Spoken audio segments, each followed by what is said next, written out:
Class 10 ইয়াত আজি আমি তোমালোকৰ অনুশীলনী 3.3 থাম্বনেল চাই গমে পাইছা কোৱেশ্চন নম্বৰ 3 পৰা অংকবোৰ কৰিম কোৱেশ্চন নম্বৰ 3 কি কৈছে চোৱা A আৰু B ৰ মাহেকীয়া উপাৰ্জন 9:7 আচ্ছা A আৰু B বুলি মানে দুটা মানুহ আছে ঠিক আছে ধৰি লোৱা এজন হ'ল আমাৰ মিষ্টাৰ A আৰু এজন হ'ল মিষ্টাৰ B মিষ্টাৰ A আৰু মিষ্টাৰ B ইহঁত দুজনে তোমাৰ কি কৰে কাম কৰে নিশ্চয় মাহেকীয়া যেটিকা দৰমহা হয় চাকৰি কৰে দুইটা দৰমহা পায় কিমান পায় নাজানো কোৱা নাই কিন্তু কৈছে কি যে ই যদি 9 টকা পায় ই 7 টকা পায় কথাটো তেনেকৈ ধৰি লোৱা অনুপাতত দিছে দেই 9:7 ই যদি 9 টকা পায় ই কিমান পায় 7 টকা পায় তে এইটো কি হয় সিহঁতৰ উপাৰ্জন দৰমহা এতিয়া উপাৰ্জন কৰিছে তে খৰচ হ'ব ন একো নহ'লে অফিচত অহা যোৱা কৰে দিনত হয়তো খাব লাগিব লাঞ্চ আকৌ তোমাৰ মোবাইলৰ ৰিচাৰ্জ থাকে ন কিমান যে খৰচ থাকে মানুহৰ তো খৰচা হয় কিমান খৰচা হয় তে এ যিমান দৰমহা পায় তাৰে 4% সি খৰচা কৰে আৰু বিয়ে যিমান দৰমহা পায় তাৰে 3% নহয় দেই 3 অনুপাত খৰচা কৰে তো এইখিনি কি হ'ল সিহঁতৰ খৰচ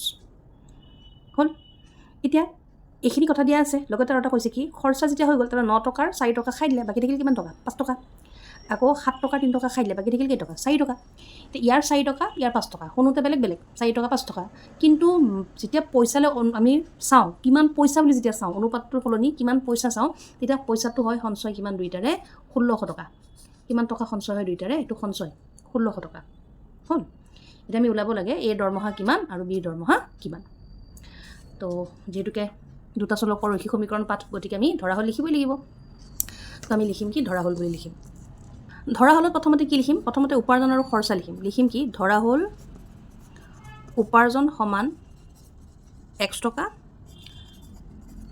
খৰচ সমান y টকা খৰচ কিমান হয় y টকা ঠিক আছে এতিয়া কোৱেশ্চনৰ পৰা হ'ব যি কথা কোৱা আছে সেই হিচাপে কৰি যাম এতিয়া প্ৰশ্নত দিছে যিটো হেতুকে লিখিম আৰু যে এৰ এইখিনি লিখিলোঁ কি লিখিছোঁ যে এৰ মাহেকীয়া উপাৰ্জন এ কমাই কৰে এতিয়া উপাৰ্জনক আমি কিহেৰে বুজাইছোঁ এক্সেৰে সি কিমান উপাৰ্জন কৰে আমি নাজানো আমাক অনুপাত এটা দিছে উপাৰ্জনৰ অনুপাত কিমান 9 গতিকে তাক এই 9টোক এক্সেৰে পূৰণ কৰিম মানে 9 পূৰণ x কিমান 9x তেনেকৈ বিৰ মাহেকীয়া উপাৰ্জন কিমান 7 অনুপাত 7 পূৰণ x কিমান হ'ব 7x আকৌ খৰচা অনুপাত দিছিলে 4 আৰু 3 গতিকে খৰচাক আমি কিহেৰে বুজাইছোঁ y ৰে গতিকে a তোমাৰ খৰচা কিমান 4 × y 4y আৰু বিৰ তোমাৰ খৰচা কিমান হয় 3 × y 3y একেলগে বুজিছোঁ আচ্ছা এতিয়া আহিল কথা তোমাৰ ইয়াতে যে আমাক যিকেইটা অনুপাত দিছিলে আমি কৰিলোঁ লগতে এই সঞ্চয় কথাটো আহিছে নহয় জমাৰ কথাটো আৰু তোমালোকে মোক কোৱাচোন সঞ্চয় জমা বুলি ক'লে আমি কি বুজোঁ জমা বুলি ক'লে তোমালোকে কি বুজা জমা মানে কি যিখিনি পাইছোঁ বা যিখিনি আমাৰ খৰচ থাকে সেইখিনি কৰিলোঁ কৰাৰ পিছত ৰৈ যোৱাখিনি ধৰি লোৱা তোমাক স্কুললৈ যাওঁতে মায়ে দিছে এটা 50 টকা আজি যে তই আজি 50 টকাটো লৈ স্কুলত যাবি এইটো তাৰমানে কি এইটো তোমাৰ উপাৰ্জন তাৰপিছত তুমি স্কুললৈ যাওঁতে ৰিক্সাত গ'লা বেটাৰী গাড়ী এখনত গ'লা তাতে ভাড়া দিলা তুমি 10 টকা আকৌ বোলে স্কুলত টিফিন বুলি 10 টকাৰ কিবা এটা কিনি নিলা হয়নে আহোঁতে ঘৰলৈ আকৌ কিবা এটা খালা 5 টকাৰ মুঠতে তোমাৰ নাই বুলি ক'লেও 25 টকা এটা কি হ'ল খৰচ হ'ল হয়নে 25 টকা এটা খৰচ হ'ল যে তুমি ঘৰলৈ ৰাতিপুৱা 50 টকা লৈ যাই 25 টকা খৰচ কৰি অহাৰ পিছত তোমাৰ ওচৰত কিমান টকা থাকিলে 25 টকা আৰু এই 25টো কি হয় সঞ্চয় জমা তোমাৰ ওচৰত ৰৈ যোৱাটোৱে সঞ্চয় নহয় জানো তাৰমানে আমি কি ক'ব পাৰোঁ সঞ্চয় মানে কি যে উপাৰ্জনৰ পৰা যিখিনি খৰচ সেইখিনি বিয়োগ কৰি দিলে সেই হৈছে কি সঞ্চয় তেতিয়া আমি কি লিখি দিম সঞ্চয় মানে কি সঞ্চয় মানে হ'ল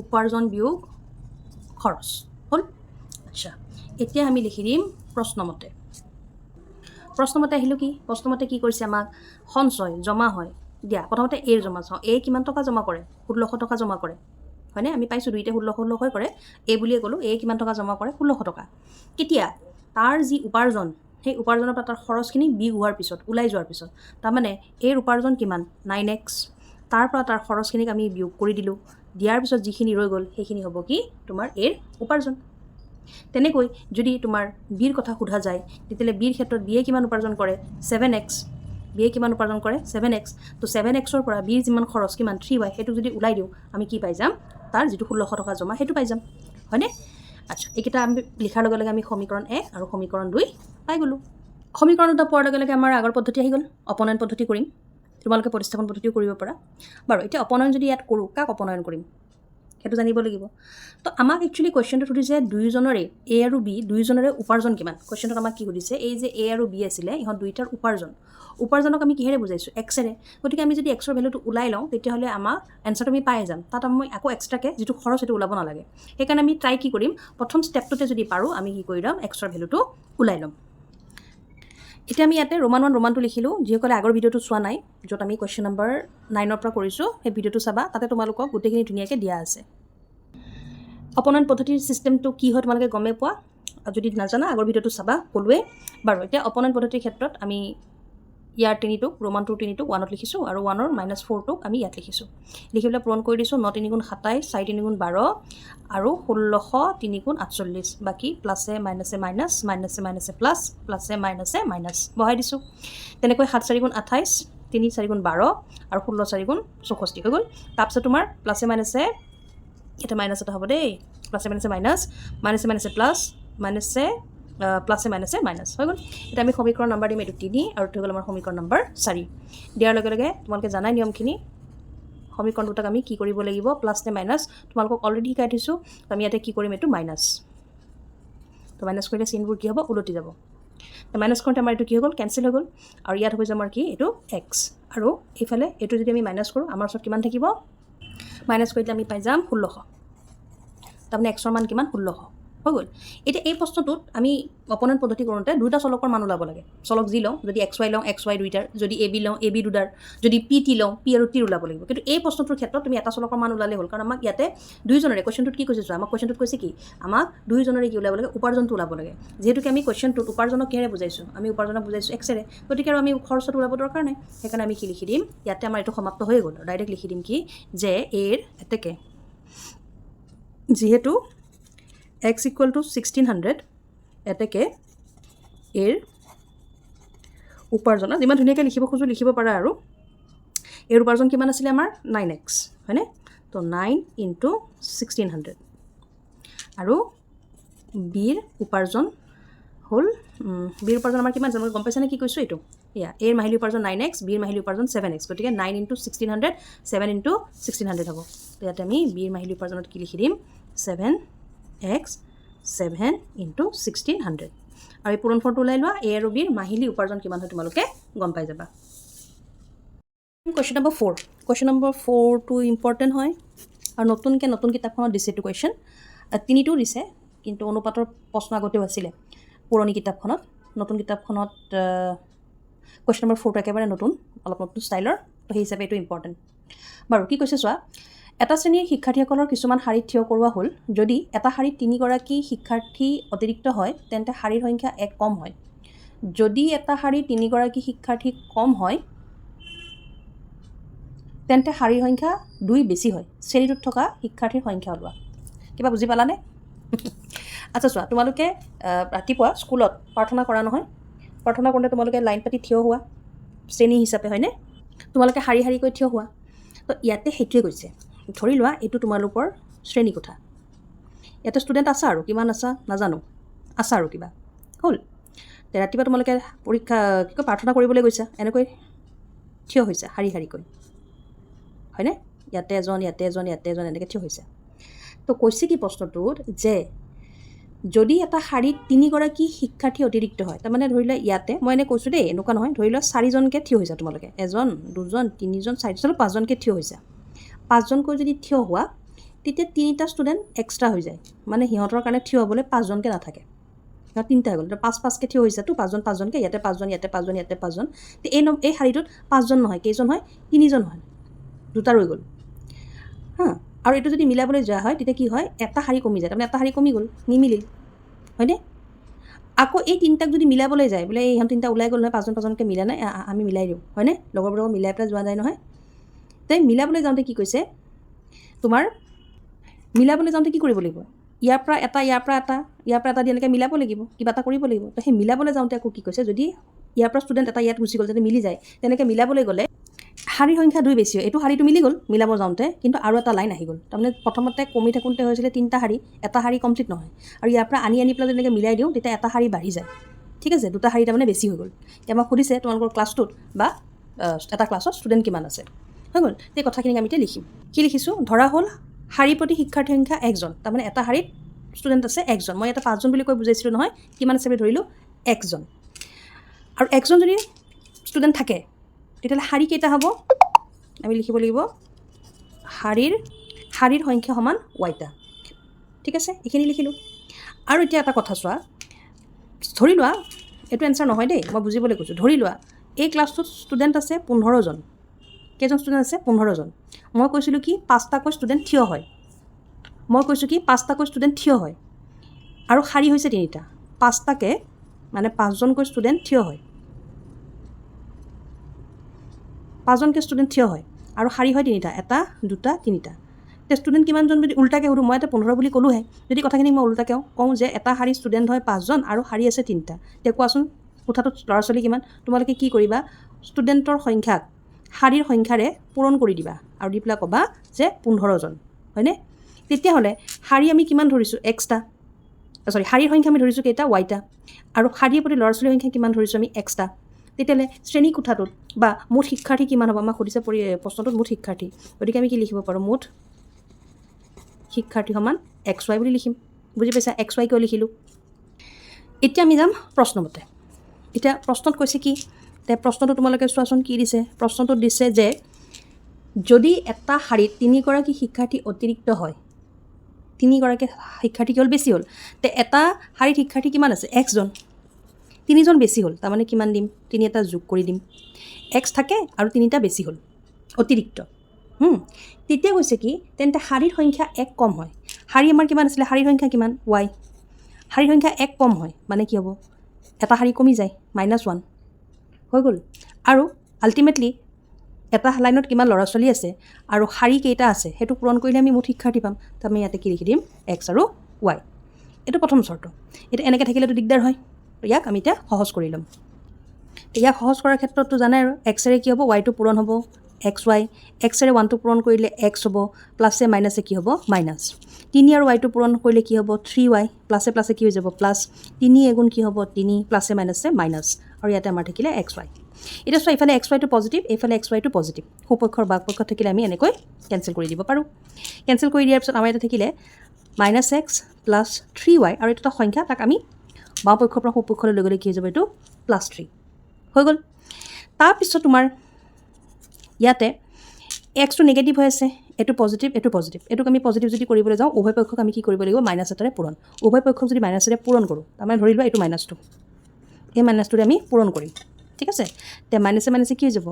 +X, মাইনাছে প্লাছে কি হৈ যাব? -3Y, মাইনাছে প্লাছে কি হৈ যাব? আমাৰ ইয়াতে এইটো -3 হৈ যাব।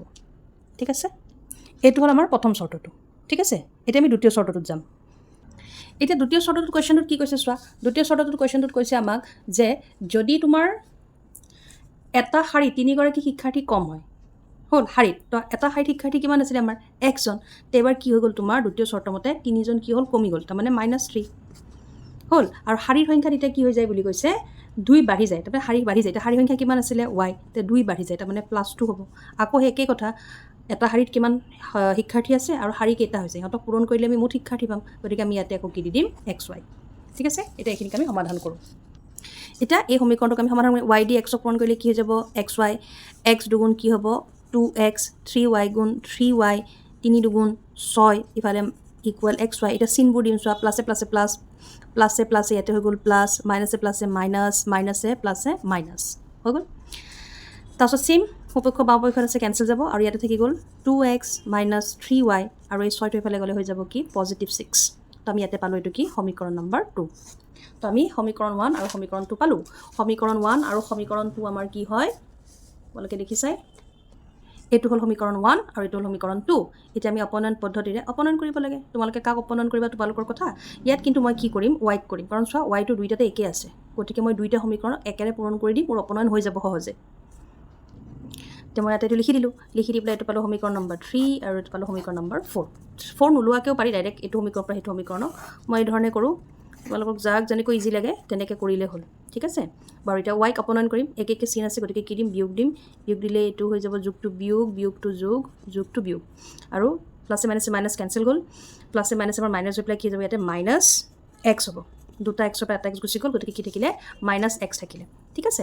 আৰু ইয়াতে মাইনাছে মাইনাছে কি হৈ যাব প্লাছ, অৰ্থাৎ মাইনাছ ইয়াতে কি হৈ যাব 9, আৰু এই মাইনাছ তোমাৰ কেঞ্চেল গ'ল, এতেকে এক্সৰ মানটো কিমান হৈ গ'ল আমাৰ ইয়াতে 9, এক্সৰ মানটো আমি গম পাই গ'লোঁ, ঠিক আছে। এক্স মানে আমাৰ কি আছিলে শাৰীটোত থকা ষ্টুডেণ্টৰ সংখ্যা, তো এটা শাৰীত কেইজনকৈ আছে ষ্টুডেণ্ট 9জনকৈ আছে, হৈ গ'ল বাৰু। এতিয়া আমি ওলাব লাগিব কি শাৰীৰ সংখ্যা, এতিয়া শাৰীৰ সংখ্যা ওলাবলৈ তোমালোকে এই এক্সৰ মানটো যিকোনো এটা সমীকৰণত বহাই দিলে হ'ল। তো মই লিখিলোঁ কি যে 1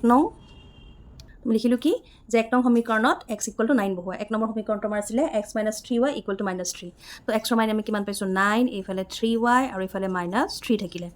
ইয়াত থাকিব তোমাৰ এতিয়া -3y -3 আছে অলৰেডি, 9টো এইফালে গ'লে -9 হৈ যাব, yটো ইয়াত থাকিলেই, ইয়াতে হৈ গ'ল এইটো মাইনাছে মাইনাছে চিনটো মাইনাছ অংকটো প্লাছ, আৰু এইফালে তোমাৰ আহি গ'ল ধৰি লোৱা -3টো, এতেকে ইয়াতে তোমাৰ কি হৈ যাব y = হৈ যাব কেঞ্চেল, এইফালে 3 4 × 12, y ৰ মান কিমান হৈ গ'ল 4, তাৰমানে শাৰী কেইটা হ'ল 4টা হ'ল। সেইতে আমি গম পালোঁ যে এটা শাৰীত শিক্ষাৰ্থী থাকে, ষ্টুডেণ্ট থাকে কেইজন 9জনকৈ, আৰু মুঠতে শাৰী কেইটা হৈছে তোমাৰ 4টা, হৈ গ'ল। কিন্তু প্ৰশ্ন সুধিছিলে কি শ্ৰেণীটোত থকা মুঠ শিক্ষাৰ্থীৰ সংখ্যা, আমি কি লিখি দিম এতেকে মুঠ শিক্ষাৰ্থীৰ সংখ্যা। শিক্ষাৰ্থীৰ সংখ্যা কিমান হয় আমি প্ৰশ্নটোত আৰম্ভণিতে লিখিছিলোঁ নহয়, মনত আছেনে? এইয়া মুঠ শিক্ষাৰ্থী সমান কি xy, x পূৰণ y কৰি দিম, তে মুঠ শিক্ষাৰ্থী আমাৰ কিমান আছিলে xy, x মানে আমি কিমান পালোঁ 9 হয়নে, আৰু y মানে আমি কিমান পালোঁ 4, তাৰপিছত 9 4 গুণ কিমান হয় 36, তাৰমানে শ্ৰেণীটোত মুঠতে কিমানজন ছাত্ৰ ছাত্ৰী আছে 36 গৰাকী, 36 ষ্টুডেণ্ট আছে। আমি কৰিম কুৱেশ্যন নম্বৰ 5। কুৱেশ্যন নম্বৰ 5টোত কি কৈছে চোৱা, A আৰু Bৰ প্ৰত্যেকৰে হাতত নিৰ্দিষ্ট সংখ্যক আম আছে। আচ্ছা, এয়ে বিক ক'লে যদি তুমি তোমাৰ পৰা 30টা মোক দিয়া, মোৰ হাতত থকা আমৰ সংখ্যা হ'ব তোমাৰ হাতত বাকী থকা আমৰ দুগুণৰ সমান। বিয়ে উত্তৰ দিলে যদি তুমি মোক তোমাৰ 10টা আম দিয়া, মোৰ হাতত থকা আমৰ সংখ্যা হ'ব তোমাৰ হাতত বাকী থকা আমৰ 3 গুণ। প্ৰতিগৰাকীৰ হাতত থকা আমৰ পৰিমাণ নিৰ্ণয় কৰা। আম খাওঁতে ভাবিছিলেনে ইমান ডাঙৰ অংক হ'ব বুলি কেতিয়াবা? দিয়া কৰোঁ। আচ্ছা, ইয়াতে চোৱা অলপ বুজি ল'ব লাগিব দেই, কুৱেশ্যনটো খুব ডাঙৰ হয়, পৰীক্ষাত পঢ়োঁতে এনেকুৱা ডাঙৰ কুৱেশ্যনলৈ সময় যায়, গতিকে পৰাপক্ষত নিজে বুজি পঢ়িবলৈ চেষ্টা কৰিবা। তো প্ৰথম কথা হ'ল কি যে A আৰু B বুলি দুজন ল'ৰা আছে ধৰিলোঁ, ঠিক আছে, দুজন ল'ৰা আছে, আৰু ইহঁতৰ ওচৰত আম আছে দুইটাৰে। এতিয়া কাৰ ওচৰত কেইটা আম আছে আমি নাজানো, কিন্তু আম আছে এইটো চিয়'ৰ হ'ল, যিহেতুকে পাঠটো কৈছোৱে দুটা চলকৰ সমীকৰণ, সেইকাৰণে আমি কি ধৰিলোঁ Aৰ ওচৰত থকা আমৰ সংখ্যা x আৰু Bৰ ওচৰত থকা আমৰ সংখ্যা y। চলক দুটা পালোঁ যেতিয়া ডাইলগখিনি লিখোঁ, হয়নে? ডাইলগখিনি কি হয় আমাৰ, কি লিখিলোঁ Aৰ আমৰ সংখ্যা xটা আৰু Bৰ আমৰ সংখ্যা yটা, ঠিক আছে। এতিয়া প্ৰশ্নমতে লিখোঁতে ভালকৈ চাবা কি কৈছে। A কি কৈছে চোৱা, ছেকেণ্ড লাইনটোৰ পৰা আছে। A কি কৈছে, A বিক কৈছে যদি তুমি তোমাৰ 30টা আম মোক দিয়া। আচ্ছা, Aৰ ওচৰত কেইটা আম আছে xটা, আৰু Bৰ ওচৰত কেইটা আম আছে yটা, ঠিক আছে। Aৰ ওচৰত xটা আম আছে, Bৰ ওচৰত yটা আম আছে, ঠিক আছে। বিয়ে কি কৰিব Aক আম দিব কৈছে, A কৈছে দেই, দিয়া নাই কিন্তু দিব বুলি কৈছে। যদি বিয়ে দিয়ে কেইটা দিয়ে, যদি 30টা আম দিয়ে, বিয়ে কি কৰিছে 30টা আম Aক দি দিছে, দিয়ে মোৰ হাতত থকা আমৰ সংখ্যা হ'ব তোমাৰ হাতত বাকী থকা আমৰ দুগুণ। যেতিয়া 30টা দিয়ে তেতিয়া xৰ তাতে যিমান আম থাকিব, এই Aৰ তাতে যিমান আম থাকিব, Bৰ তাতে থকা আমৰ কিমান হ'ব দুগুণ, ঠিক আছে। এতিয়া চোৱা yটা আছিলে আম কাৰ লগত, Bৰ লগত, সি কি কৰিলে 30টা আম Aক দি দিলে, তাৰমানে yৰ 30টা আম কমি গ'ল নে নাই, yৰ 30টা আম কমি যাব। আচ্ছা, ইয়াৰ কমি গ'ল, ইয়াৰ বাঢ়ি গ'ল, আৰু বাঢ়ি যোৱাৰ পিছত কৈছে কি ইয়াৰ ওচৰত 30টা দিয়াৰ পিছত যিমানকেইটা আম থাকিল সেই আমক দুগুণ কৰিলে Aৰ আমৰ সমান হয়। তো Aৰ ওচৰত আমাৰ দুগুণ আম আছে, তো আমি কি কৰিম সমান কৰিব লাগিব নহয়, তো আমি কি কৰি দিম সমান কৰিবৰ কাৰণে Bৰ আমৰ সংখ্যাক 2 এটাৰে পূৰণ কৰি দিম, তেতিয়া মিলি থাকিব। এইটো হ'ল প্ৰথম চৰ্তটো, আৰু এই প্ৰথম চৰ্তটোৰ পৰা আমি কি কৰিব পাৰোঁ প্ৰথম সমীকৰণটো নিৰ্ণয় কৰিব পাৰোঁ।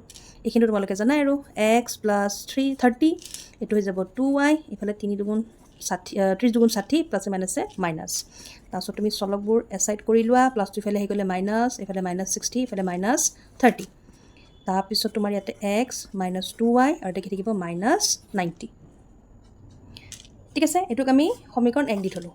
এবাৰ আমি দ্বিতীয় চৰ্ত যাম, এইটো প্ৰথম চৰ্ত আছিলে, দ্বিতীয় চৰ্তটোত, ঠিক আছে।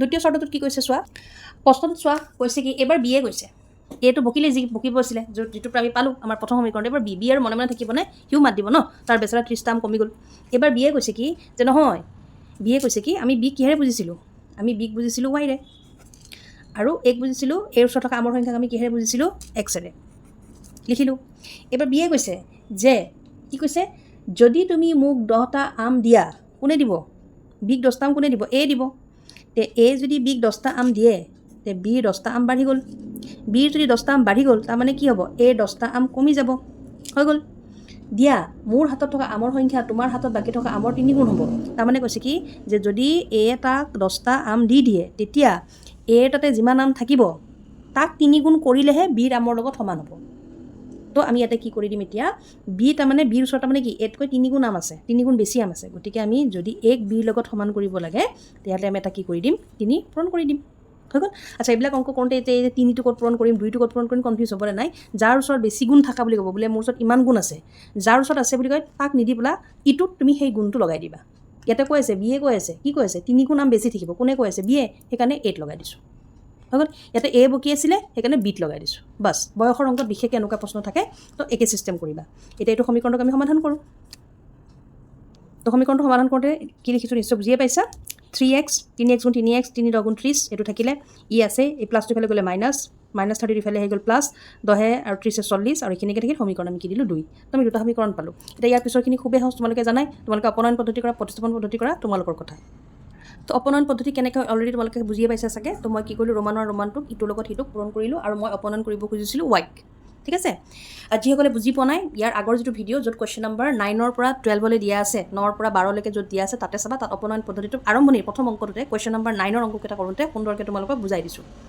বাৰু এতিয়া ইয়াত আহোঁ আমি ৱাইক অপনয়ন কৰিম গতিকে এটা মাইনাছ দিম তো মাইনাছ দিলে চিনবোৰ কি হৈ যাব আমাৰ ওলটি যাব হয়নে তো এইটো হৈ গ'ল অপনয়ন আৰু প্লাছে মাইনাছে কি হয় মাইনাছ 6টা এক্সৰ পৰা এটা এক্স গুচি গ'লে কেইটা এক্স থাকিব আমাৰ ওচৰত 5টা এক্স থাকি যাব আৰু এইটো প্লাছ হ'ব গতিকে 90 আৰু তোমাৰ 80 প্লাছ কৰিলে হৈ যাব আমাৰ ওচৰত 170 তাৰপিছত ইয়াতে থাকিলে এক্স 170ক আমি 5ৰে হৰণ কৰিম কটাকটি কৰিলে 5 গুণ 5 5 3 গুণ 15 2 বাকী থাকিল 5 4 গুণ 20 এটাকে এক্স ইকুৱেলটো কিমান হ'ল 34 এক্স মানে কি আছিলে এৰ ওচৰত থকা আমৰ সংখ্যা গতিকে এৰ ওচৰত কেইটা আম আছে আমি গম পালোঁ 34টা এতিয়া বি ওলাব লাগিল তে কি লিখিম যে এক্সৰ মান